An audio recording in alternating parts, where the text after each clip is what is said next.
Welcome to Sri Chakra news బులెటిన్ల ముందుగా headlines. బెంగాల్లో హిందువులపై జరుగుతున్న మరణకాండకు నిరసనగా విహెచ్పి నిరసన గళం.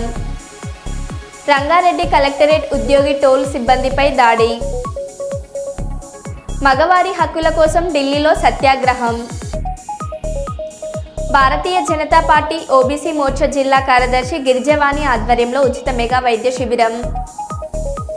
రైతులు కష్టపడి పండించిన ధాన్యాన్ని దోచుకుంటున్న కాంగ్రెస్ ప్రభుత్వం. బీజేపీ నాయకులు రఘునాథ్ వెర్రవల్లి. గంజాయి కేసులో ముగ్గురిని అరెస్ట్ చేసిన జైపూర్ పోలీసులు. ఇక వివరాల్లోకి వెళ్తే,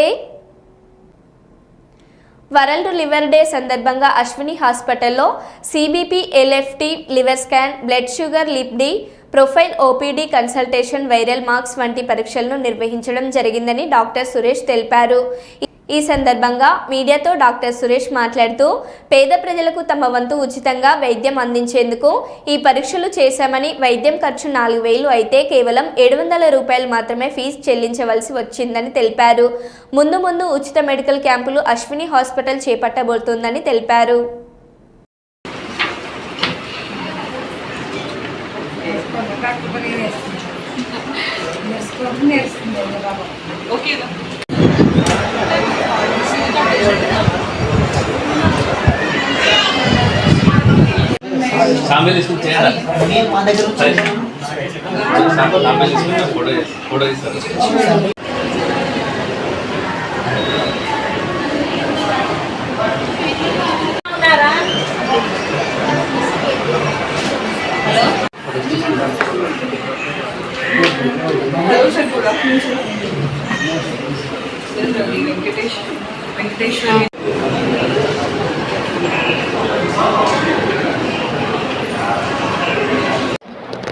ఈరోజు మనకు వరల్డ్ లివర్ డే అన్నమాట. అంటే మార్చ్ ఈరోజు వరల్డ్ లివర్ డే, ఈరోజు ఏప్రిల్ 19th.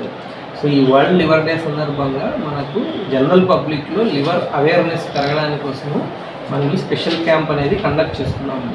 ఈ స్పెషల్ క్యాంప్ యొక్క మెయిన్ ఉద్దేశం ఏంటి అంటే, మనము లివర్కి సంబంధించిన డిసీజెస్ గురించి ప్రజల్లో అవేర్నెస్ పెంచడము. కొద్దిగా అర్లీ స్టేజ్లో కనుక మనము లివర్ డిసీజ్ని ఐడెంటిఫై చేసినట్లయితే వాటిని మళ్ళీ మనము రివర్స్ చేసుకునే అవకాశం ఉంటుంది. ఎందుకంటే ఈ లివర్ డిసీజు అర్లీ స్టేజ్లో పెద్దగా సిమ్టమ్స్ అనేవి చాలా తక్కువగా ఉంటాయి. చాలా మనకు సిమ్టమ్స్తో బయటపడేసరికి అది లేట్ స్టేజ్ అయిపోతుంది. ఆ స్టేజ్లో మనకు లివర్కి సంబంధించిన ట్రీట్మెంట్ ఆప్షన్స్ చాలా తక్కువగా ఉంటాయి. అంటే లివర్ను తీసి కొత్త లివర్ వేసుకోవడము లాంటివి చేసుకోవాల్సి రావచ్చు. సో అలాంటి ట్రీట్మెంట్ ఆప్షన్స్, కాస్ట్లీ ఆప్షన్స్ కన్నా ఈ డిసీజ్ని కనుక మనం ముందే ఐడెంటిఫై చేసుకుంటే మనం వీటికి ట్రీట్మెంట్ కొద్దిగా అర్లీగా స్టార్ట్ చేసుకుంటే మళ్ళీ లివర్ను రివర్స్ చేసుకోవచ్చు. సో ఈ అవేర్నెస్ పెంచడానికి అనేసి మనం ఈ స్పెషల్ క్యాంప్ అనేది కండక్ట్ చేస్తున్నాము. నార్మల్లీ దీంట్లో లివర్కి సంబంధించిన స్కాను మరియు లివర్కి సంబంధించిన బ్లడ్ టెస్టులు, ఫంక్షన్స్ అవన్నీ చూసుకుంటాం అన్నమాట. ఇవి యాక్చువల్లీ చాలా కొద్ది కాస్ట్ అవుతాయి, 4,000. కానీ వీటన్నిటిని చాలా తక్కువ కాస్ట్ 750కి ఒక ఆఫర్లో ప్రజలకు ఉపయోగపడాలి అనేసి ఈ విధంగా చేశాను అన్నమాట ఈరోజు. సో ఇది ఈరోజు ఈ హెల్త్ క్యాంప్ యొక్క ముఖ్య ఉద్దేశం. జగిత్యాల జిల్లా కొడిమ్యాల మండల కేంద్రంలోని విశ్వ హిందూ పరిషత్ మండల శాఖ ఆధ్వర్యంలో పశ్చిమ బెంగాల్ రాష్ట్రంలో హిందువులపై జరుగుతున్న మరణకాండకు వ్యతిరేకంగా నిరసన తెలుపుతూ స్థానిక తహసీల్దార్ కార్యాలయంలో డిప్యూటీ తహసీల్దార్ మండలోజు కిరణ్ కుమార్కు వినతి పత్రం అందజేశారు. ఈ సందర్భంగా విశ్వ హిందూ పరిషత్ మండల ప్రధాన కార్యదర్శి అంకం జనార్దన్ మరియు యువ నాయకుడు బోగ రాకేష్లు మాట్లాడారు.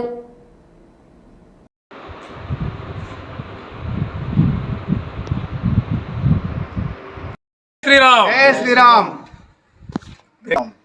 పశ్చిమ బెంగాల్లో హిందువులపై మారణం సృష్టిస్తున్న ప్రభుత్వం ఇప్పటికైనా కళ్ళు తెరిచి హిందువులపై దాడులు ఆపి మరియు హిందువుల రక్షణ కొరకై భారత ప్రభుత్వం సుత జర ముందుకొచ్చి దాన్ని చొరవ తీసుకోవాలని, పశ్చిమ బెంగాల్ మీద హిందువులపై మారణహోమం తగ్గించాలని మేము విశ్వ హిందూ పరిషత్ మరి బజరంగబలి తరఫున ఎంఆర్ఓకు మెమోరాండం ఇవ్వడం జరిగింది. మరి హిందూ బంధువులారా ఇప్పటికైనా మేల్కొనండి. మనము మన హిందువుల కొరకు కాపాడడానికి కొరకు, హిందువులకు ధైర్యభావం తెలుపుకునే వరకు హిందువుల వెనుక ఉండాలని కొడిమ్యాల విశ్వ హిందూ పరిషత్ తరఫున మేము కోరుచున్నాం. జై భారత్ మాతాకి జై. జై శ్రీరామ్. పశ్చిమ బెంగాల్లో హిందువులపై హిందూ బంధువులపైన అదేవిధంగా హిందూ కుటుంబాలను ఇంట్లోకి చొరబడి మరి దళితులు కూడా అందులో ఒక భాగంగానే ఉన్నారు. కాబట్టి వాళ్ళపై జరుగుతున్న దాడులకు నిరసనగా ఈరోజు భారతదేశం మొత్తం విశ్వ హిందూ పరిషత్ ఆధ్వర్యంలో ప్రతి కలెక్టరేట్ మరియు మండల ఎంఆర్ఓ గారికి వినతి పత్రం ఇవ్వడం జరుగుతుంది. ఈ వినతి పత్రాలను ఎంఆర్ఓ గారు కానీ కలెక్టర్లు కానీ రాష్ట్రపతికి చేరే విధంగా సమర్పించాలని మేము విన్నవించడం జరిగింది. అదేవిధంగా బెంగాల్లో జరుగుతున్నటువంటి హిందువులపై దాడులను వెంటనే కేంద్ర ప్రభుత్వం కేంద్ర బలగాల సహాయంతో దాడులను ఖండించాలని, అదేవిధంగా ఎలాంటి దాడులు జరగకుండా ఆ దాడులు సృష్టించేటువంటి అల్లరి మూకలను తరిమేయాలని మన భారతదేశం నుండి కేంద్ర ప్రభుత్వానికి, అదేవిధంగా మమతా బెనర్జీ అక్కడ చేస్తున్నటువంటి మారణ హోమాన్ని ఆపే విధంగా రాష్ట్రపతి గారు చర్యలు తీసుకొని రాష్ట్రపతి పాలన విధించి అక్కడ హిందువులపై జరుగుతున్న దాడులను అరికట్టాలని ఈరోజు విశ్వ హిందూ పరిషత్ ఆధ్వర్యంలో నిరసన కార్యక్రమం తెలియజేస్తూ, అదేవిధంగా ఎంఆర్ఓలకు కలెక్టర్లకు వినతి పత్రాలు రాష్ట్రపతికి అందించేలా చర్యలు తీసుకోవాలని విన్నవించాం. జై శ్రీరామ్. భారత్ మాతా కీ జై శ్రీరామ్. జై శ్రీరామ్.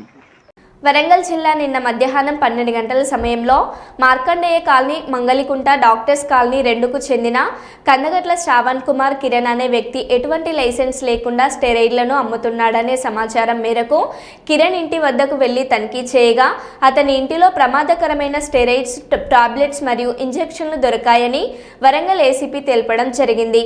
వరంగల్ ఏసీపీ వారు మాట్లాడారు.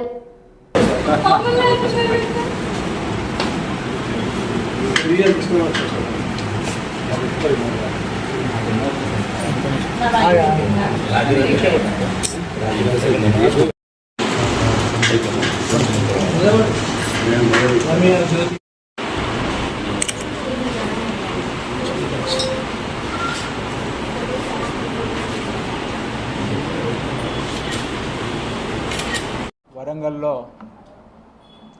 బాడీ బిల్డింగ్కు, మజిల్ గ్రోతింగ్కు మరి వాడేటువంటి స్టిరాయిడ్స్ ఇల్లీగల్గా అమ్ముతున్నటువంటి ఒక వ్యక్తిని పట్టుకొని ఈరోజు ఈ యొక్క స్టిరాయిడ్స్ను సీజ్ చేయడం జరిగింది. సో కేసు డీటెయిల్స్లోకి వెళితే కందగట్ల శ్రావణ్ కుమార్ అలియాస్ కిరణ్, ఇతను మన వరంగల్ డాక్టర్స్ కాలనీలో నివసిస్తూ ఉంటాడు. ఇతనుకు బాడీ బిల్డింగ్ అంటే ఒక ప్యాషన్. బాడీ బిల్డింగ్ పోటీలలో పాల్గొనాలి, బాడీ డెవలప్ చేయాలి అనేటువంటిది ఈయనకు బాగా ఇంట్రెస్ట్ ఉండే. దాంతో ఇతను ఒక జిమ్లో జాయిన్ అవుతాడు. ఆ జిమ్లో జాయిన్ అయిన తర్వాత మరి చాలా కసరత్తు చేస్తాడు. ఆయన అనుకున్న ప్రకారము మరి ఆ మజిల్ డెవలప్ కాకపోవడంతో ఆ జిమ్లో ఉన్నటువంటి ఒక శ్రావణ్ అనే అతను ఈ రకంగా కాదు, దీనికి కొన్ని స్టిరాయిడ్స్ వాడితే మనకు ఈజీగా తక్కువ వర్కౌట్తో ఎక్కువ మజిల్ వస్తుంది అని చెప్పేసి ఒక సలహా ఇస్తాడు. ఆ ప్రశాంత్ యొక్క సలహా మేరకు ఇతను ఈ స్టిరాయిడ్స్ కోసము సెర్చ్ చేస్తూ ఉంటాడు. ఈ సెర్చ్ చేసేటువంటి క్రమంలో త్రూ ఇన్స్టాగ్రామ్ ద్వారా ఇతను ఒక ఇద్దరు వ్యక్తులు పరిచయం అవుతారు. మణికంఠ అండ్ ఆనంద్, వీళ్ళిద్దరిది కూడా వైజాగ్, విశాఖపట్నము. వీరి ద్వారా ఇతను గత 4 సంవత్సరాల నుంచి ఇంపోర్టెడ్ ఇవన్నీ కూడా విదేశాలకు చెందినటువంటి బ్యాన్డ్, ప్రొహిబిటెడ్ స్టిరాయిడ్స్ ఇవన్నీ కూడా జర్మనీ, వియత్నాం, బల్గేరియా లాంటి కంట్రీస్ నుండి మరి మణికంఠ అండ్ ఆనంద్ కుమార్ వాళ్ళు తీసుకురావడము, వాటిని సీక్రెట్గా మరి మన శ్రావణ్ కుమార్కు అమ్మడం జరుగుతూ ఉంది. ఈ శ్రావణ్ కుమార్ తన సొంతగా వాడుకోవడమే కాకుండా తన జిమ్ముకు వచ్చేటువంటి రీసెంట్లీ మన హన్మకొండలోని మరి జేడి జిమ్స్లో ఇతను ప్రజెంట్ ట్రైనర్గా పనిచేస్తున్నాడు. సో ఇతనితో పాటు ఆ జిమ్ముకు వచ్చేటువంటి వారికి కూడా కొంతమందికి ఇతను ఇది సప్లై చేయడం జరిగింది. సో దీన్ని 2 టైప్స్లో, ఇటు ట్యాబ్లెట్ రూపంలో అండ్ సెకండ్ ఇంజెక్షన్ ఆయిల్స్ రూపంలో ఈ 2 రకాల స్టిరాయిడ్స్ తీసుకొని మరి అతను ఓన్ యూసేజ్ కోసము అండ్ వేరే వాళ్ళకు ఇవ్వడం జరిగింది. సో ఈరోజు మనకు ఒక నమ్మదగినటువంటి సమాచారంతో నార్కోటిక్ ఇన్స్పెక్టర్ రవి అండ్ మా మట్వాడ ఇన్స్పెక్టర్ గోపి అండ్ మన Matwada SI Vittal, narcotic SI Raju and వాళ్ళ సిబ్బంది అండ్ మన లోకల్ పోలీస్ సిబ్బంది సంయుక్తంగా ఈరోజు ఒక నమ్మదగినటువంటి సమాచారం పైన ఈ కందగట్ల శ్రవణ్ కుమార్ ఇల్లుని సోదా చేయగా సుమారు ఒక 20,000 వర్తు చేసేటువంటి విదేశీ స్టిరాయిడ్స్ను ఈరోజు సీజ్ చేయడం జరిగింది.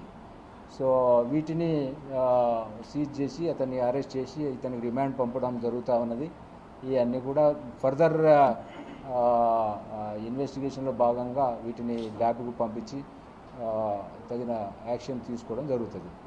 సో దీంట్లో మరి ఇది పట్టుకోవడంలో ఈ యొక్క సమాచారాన్ని సేకరించడంలో మరి ప్రతిభ చూపించి స్వర్ణాంధ్ర 2047 ఏపీ సీఎం చంద్రబాబు సంకల్పం.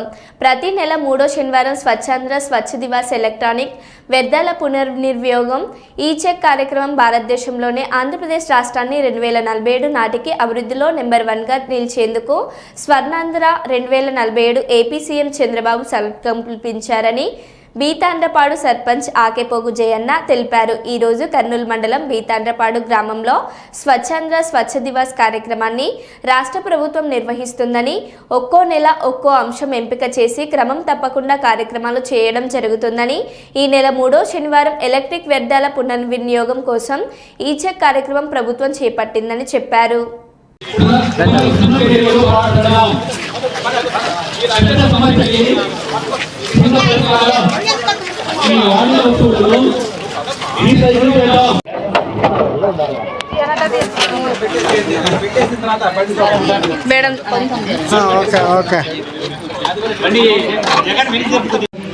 ఈరోజు మన గ్రామంలో ప్రతి నెల 3వ శనివారం ఈ కార్యక్రమాన్ని జరుపుకున్న ముఖ్య ఉద్దేశం ఏంటంటే మన ప్రాంతాలు, మన యొక్క ఇల్లు శుభ్రత, దాని మీద మన ప్రభుత్వము మరి ఉమ్మడి ప్రభుత్వం ఏదైతే ఆదేశాల మేరకు పెట్టిందో ప్రతి నెల పరిశుభ్రత దాని మీద ప్రభుత్వం మనకు చాలా స్పష్టంగా వివరిస్తుంది, చెప్తుంది అందరికీ. మరి మన గ్రామము 3 Rలు.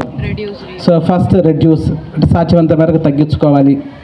2 రీయూజ్.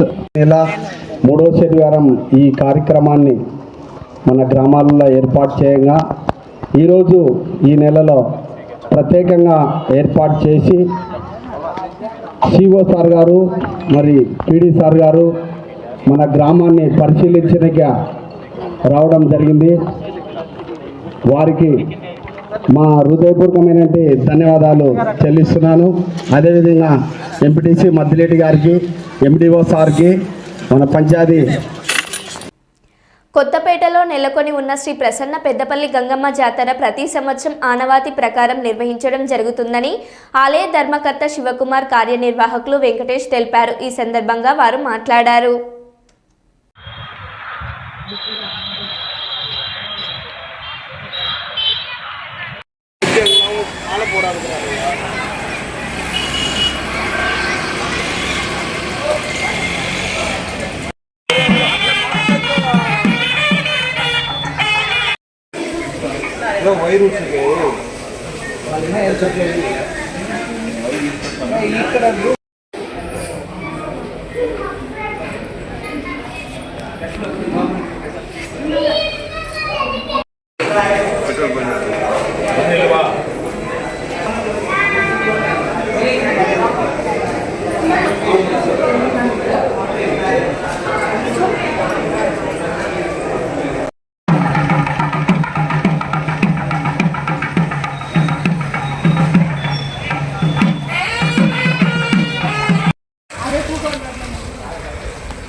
శ్రీ ప్రసన్న పెద్దపల్లి గంగాంబ దేవస్థానం ఈరోజు 18/4/2025 సంవత్సరము గ్రూప్ డ్యాన్స్ ఉన్నది. మరుసటి రోజు 19/4/25 సంవత్సరం నాడు అగ్నిగుండము, పూలపల్లిక, గ్రూప్ డ్యాన్సు, బాణవేడుకలు, బుర్రకథ అతి వైభవంగా జరుగును. అలాగే మాదిరి 20వ తేదీ అమ్మవారి పొంగల్లో అతి వైభవంగా జరుగును. కావున భక్తాదులందరూ వచ్చేసి అమ్మవారిని కృపాకృపాలని కోరుతున్నాము. జగిత్యాల జిల్లా రాయకల్ మండల కేంద్రంలోని చిన్న జిఆర్ స్వామి ట్రస్ట్ భవనాన్ని జగిత్యాల ఎమ్మెల్యే డాక్టర్ సంజయ్ కుమార్ సందర్శించారు. ప్రతిమా ఫౌండేషన్ సహకారంతో జిఎంఆర్ వరలక్ష్మి ఫౌండేషన్ ఆధ్వర్యంలో electrical house wiring, home aid, health, tailoring కోర్సుల్లో ఉచిత ఉపాధి శిక్షణ పొందుతున్న నిరుద్యోగ యువతీ యువకులతో మాట్లాడారు. ఈ కార్యక్రమంలో తాజా మాజీ municipal chairman మోర Hanmanlu, pox chairman ఏనుగు మల్లారెడ్డి, జిల్లా స్కిల్ కమిటీ సభ్యులు, ప్రతిమా ఫౌండేషన్ ఆర్గనైజర్ నాగిరెడ్డి, రఘుపతి, నాయకులు కోల శ్రీనివాస్, డాక్టర్ మహేందర్ బాబు, మాజీ సర్పంచ్ డాక్టర్ రాజారెడ్డి, జిఎంఆర్ సిబ్బంది ప్రమోద్, నాగేందర్, చిరంజీవి, వనిత, కృష్ణవేణి తదితరులు పాల్గొన్నారు.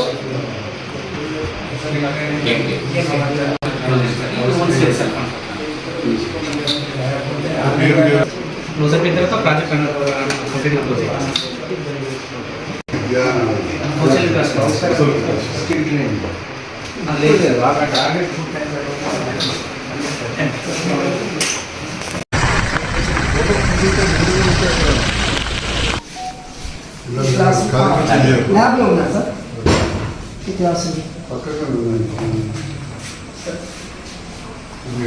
అవును sir construction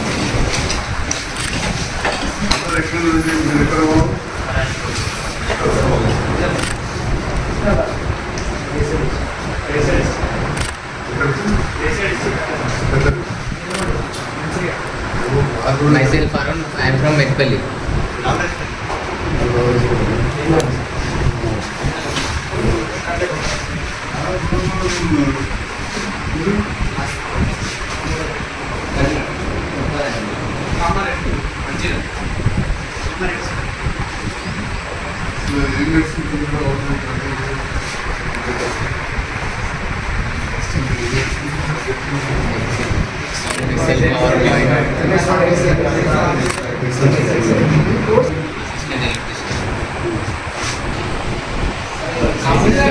PPT presentation.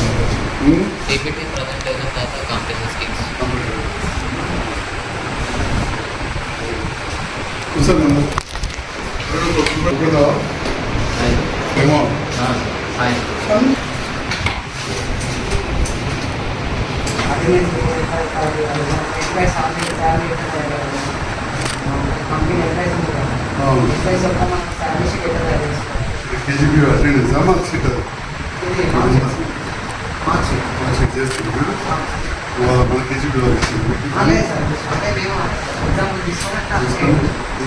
Data తెచ్చుకుంటా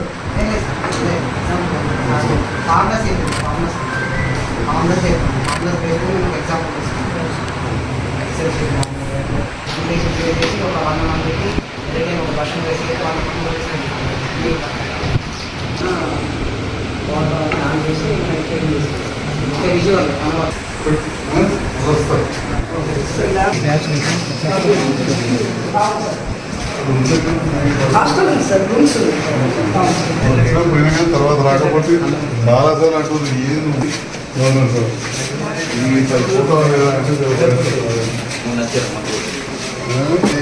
నమ్మకం పెట్టుకోవాలి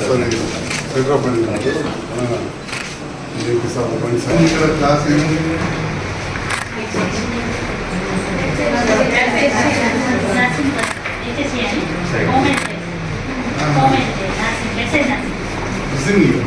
మా సబ్జెక్ట్ టెక్స్ట్ బుక్ ఉందా టెక్స్ట్ బుక్ ఉందమ్మా నోట్స్ మంచి కోర్స్. ఎంతమంది ఉన్నారమ్మా మన అమ్మాయిలు? ఓకే.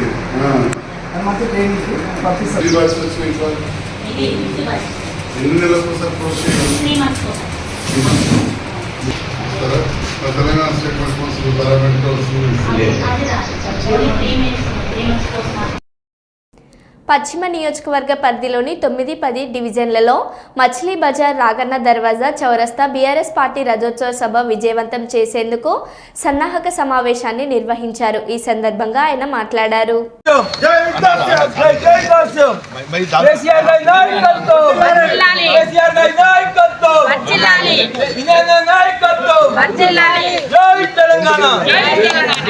ఇప్పుడు మన డివిజన్ అధ్యక్షులు ఖలీల్ గారి ఆధ్వర్యంలో పార్టీకి విరాళంగా ఒక 10,000 రూపాయలు ఖలీల్ గారు ఇవ్వడం జరుగుతున్నది.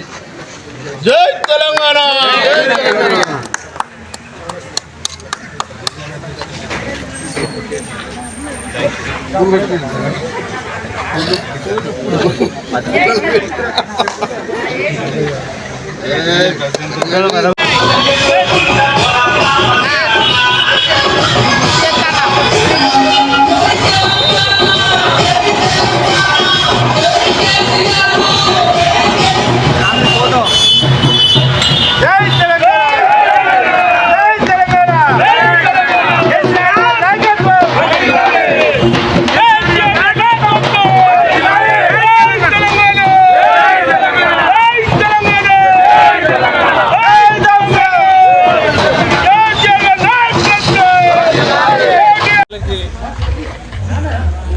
అన్ని డివిజన్లో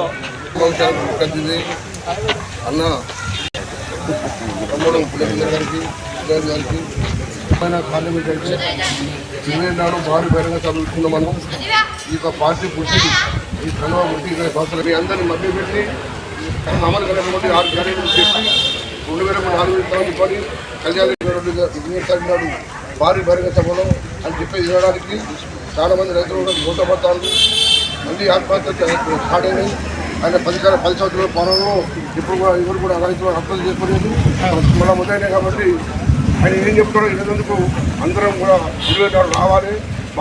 కేంద్ర ప్రభుత్వం తీసుకువచ్చిన వక్ఫ్ సవరణ చట్టాన్ని వెనక్కి తీసుకోవాలని భద్రాద్రి కొత్తగూడెం జిల్లా ఇల్లందులో శుక్రవారం ప్రార్థనల అనంతరం ముస్లింలు నల్ల బ్యాడ్జీలు ధరించి మసీదుల వద్ద నిరసన కార్యక్రమాన్ని నిర్వహించారు. ముస్లింలు పర్సనల్ లా బోర్డు సూచనలతో వక్ఫ్ సవరణ బిల్లుకు వ్యతిరేకంగా నల్ల బ్యాడ్జీలతో నిరసన కార్యక్రమం నిర్వహించడంతో పాటు పట్టణంలో మానవహారం నిర్వహించారు. కేంద్ర ప్రభుత్వం తీసుకువచ్చిన ఈ చట్టాన్ని 72 రాజకీయ పార్టీలు వ్యతిరేకిస్తున్నాయని, ఈ చట్టాన్ని వ్యతిరేకిస్తూ రాజకీయ పార్టీల జేఏసీ నాయకులు ముస్లిం కమిటీల ఆధ్వర్యంలో పోరాటం చేస్తామని తెలిపారు.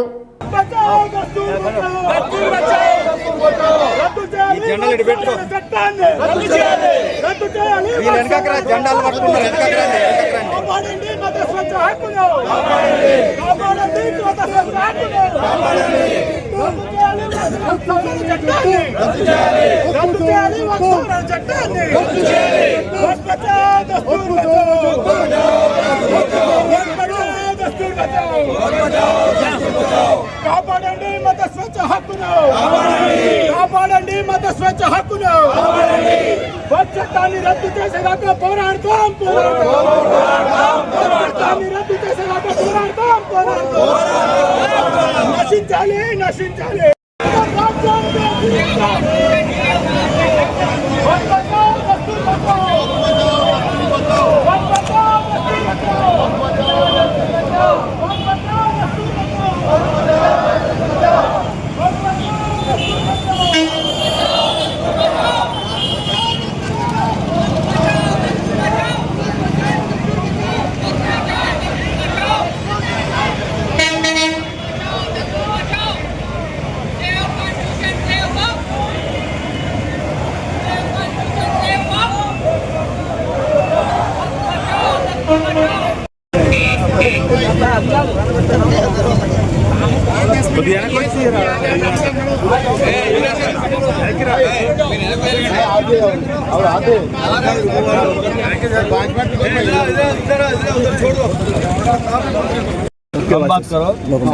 కేంద్ర ప్రభుత్వం 2025 వక్ఫ్ సవరణ చట్టాన్ని తీసుకొచ్చింది. ఈ సవరణ చట్టం జాతి మొత్తానికి వ్యతిరేకంగా ఉన్నటువంటి పరిస్థితి ఉంది. చివరికి సుప్రీంకోర్టు కూడా దీన్ని తప్పుపట్టి దీని మీద తదుపరి చర్యలు ఏమి కూడా తీసుకోవద్దు, ఎక్కడికక్కడ నిలిపివేయండి అని సుప్రీంకోర్టు కేంద్ర ప్రభుత్వానికి మొట్టికాయ వేసింది. అయినా సరే నిస్సిగ్గుగా కేంద్ర ప్రభుత్వం దూకుడుగా వ్యవహరిస్తున్నటువంటి పరిస్థితిని ఈరోజు చూస్తున్నాం. కాబట్టి ఈరోజు అన్ని మైనారిటీ ముస్లిం సంస్థలు అట్లాగే అన్ని రాజకీయ పక్షాలు అన్ని ఆర్గనైజేషన్స్ కలిసి ఈరోజు వక్ఫ్ సవరణ చట్టానికి వ్యతిరేకంగా పోరాడుతున్నాయి. ఈ వక్ఫ్ సవరణ చట్టం ఏదైతే ఉందో ఇది మొత్తం జాతి మొత్తానికి వ్యతిరేకమైంది. ఈరోజు వక్ఫ్ సవరణ చట్టాన్ని తీసుకొచ్చారు, రేపు ఇంకొక 170 సవరణ చట్టాన్ని తీసుకొస్తారు, ఎల్లుండి ఇంకొక సవరణ చట్టాన్ని తీసుకొచ్చి మొత్తం ప్రజానీకం బ్రతుకుల్నే జీవనాన్ని మొత్తం స్తంభింపజేసే విధంగా ఉంది. ఈ యొక్క కేంద్ర ప్రభుత్వ చర్య అమానవీయ చర్య. దీన్ని తీవ్రంగా ఈ రోజు ముస్లింలందరూ కూడా ఖండిస్తున్నారని ఈ సందర్భంగా తెలియజేస్తున్నాం. మెదక్ జిల్లా రామాయంపేట రైతు వేదికలో భూభారతి చట్టం రెవెన్యూ అవగాహన సదస్సులో జిల్లా కలెక్టర్ రాహుల్ రాజు, మెదక్ ఆర్డీఓ రామాదేవి, తహసీల్దార్ రజని, ప్రజాప్రతినిధులు రైతులతో కలిసి ఎమ్మెల్యే పాల్గొన్నారు. భూభారతి నూతన చట్టంపై ఎమ్మెల్యే మాట్లాడారు. ప్రజల కష్టాలను తీర్చే ప్రభుత్వంగా ముఖ్యమంత్రి రేవంత్ రెడ్డి ఎన్నికలకు ముందు ధరణి విషయమై మాటను ఇచ్చారని, ధరణి స్థానంలో ఇచ్చిన మాట ప్రకారం రైతులకు ప్రజలకు ఉపయోగపడే నూతన భూభారతి చట్టాన్ని తీసుకువచ్చారని అన్నారు. క్షేత్రస్థాయిలో రైతులు ప్రజల అభిప్రాయాలను తీసుకున్న తదుపరి భూభారతి చట్టాన్ని రాష్ట్ర ప్రభుత్వం తీసుకువచ్చిందన్నారు. రైతులు వారి భూ సమస్యలకు శాశ్వత పరిష్కారం చూపించే విధంగా పగడ్బందీగా ఈ చట్టాన్ని అమలు చేసేందుకు జిల్లాలో రెవెన్యూ యంత్రాంగం పనిచేస్తుందని ఎమ్మెల్యే పేర్కొన్నారు.